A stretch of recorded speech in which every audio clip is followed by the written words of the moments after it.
वाजेच्या सुमारास वाडा नगरपंचायतचे dumping ground जवळ वाडा भिवंडी रोडवर बाईकने प्रवास करताना गांधरे गावातील रहिवासी असलेल्या नितीन पाटील याला वाडा नगरपंचायतच्या डम्पिंग ग्राउंडवर फिरत असलेल्या मोकाट गुरांची झुंज लागली असता त्याची धडक बसून जबर अपघात झाला आहे। या घटनेनंतर आक्रमक झालेल्या गांधरे ग्रामस्थांनी वाडा नगरपंचायतचे मुख्याधिकारी श्री मवाडे, उपसभापती तसेच नगरसेवक यांची भेट घेऊन गांधरे येथील डम्पिंग ग्राउंडवर कचरा टाकण्यास वाडा नगरपंचायतला सक्त मनाई केली आहे। तसेच आज डम्पिंग ग्राउंडवर झालेल्या अपघाताला सर्वस्वी वाडा नगरपंचायतला जबाबदार धरून अपघातात गंभीर जखमी झालेल्या तरुणाला वाडा नगरपंचायत मार्फत नुकसान भरपाई देण्याची मागणी केली आहे व ही मागणी मान्य न झाल्यास गांधरे ग्रामस्थांकडून उद्यापासून सहपरिवार तीव्र आंदोलन करण्याचा इशारा दिला आहे। झालेली घटना अत्यंत दुर्दैवी असली तरी डम्पिंग ग्राउंडबाबत अनेक वेळा तक्रारी करूनही त्याच्याकडे जाणीवपूर्वक दुर्लक्ष करणारे नगरपंचायत प्रशासन यासाठी पूर्णपणे जबाबदार आहेत असे वाडा नागरिकांकडून बोलले जात आहे। सकाळी 10 वाजता वाड्याला येत असताना डम्पिंग ग्राउंडच्या तिथेच एक गाई बैलांचा बोलका होता।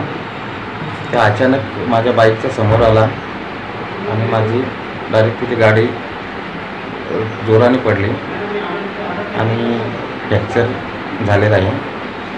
तर माझ्यासारखे असे काही त्याच्या आधी भरपूर ॲक्सिडेंट झालेले तिथे, तर अजून कोणाची व्हावे नाही हेच असं खूप कंप्लेंट करून पण वाडेवाले काही लक्ष देत नाही। त्या डम्पिंग ग्राउंडच्या ठिकाणी खूप ॲक्सिडेंट होतात आणि झालेले आहेत, तर त्याच्यावर काहीतरी तुम्ही क्विक ॲक्शन घ्यायला पाहिजे असं मला वाटतं।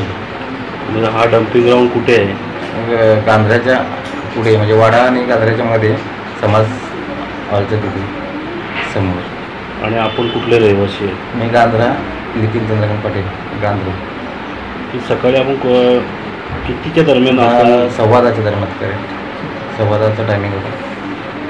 कसं झालं ॲक्सिडेंट? समोरून तुम्ही आले, ज्यावेळेस बाईकवर आले तर मग समोरून दिसत नव्हते गाय वगैरे काही नव्हते, बैल, पण मी जेव्हा तिथनं जात असताना जोरात एकदम कलप आला समोरच आणि डायरेक्ट धडकले मला गाडीला समोरून। माझी बाईक होती, हेल्मेट असल्यामुळे थोडंसं डोक्याला वगैरे काही मार नाही, पण पाय फ्रॅक्चर आहे।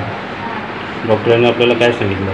डॉक्टरांनी सांगितलं इथे काही होणार नाही, फ्रॅक्चरच आहे आणि ठाण्याला न्यायला लागेल।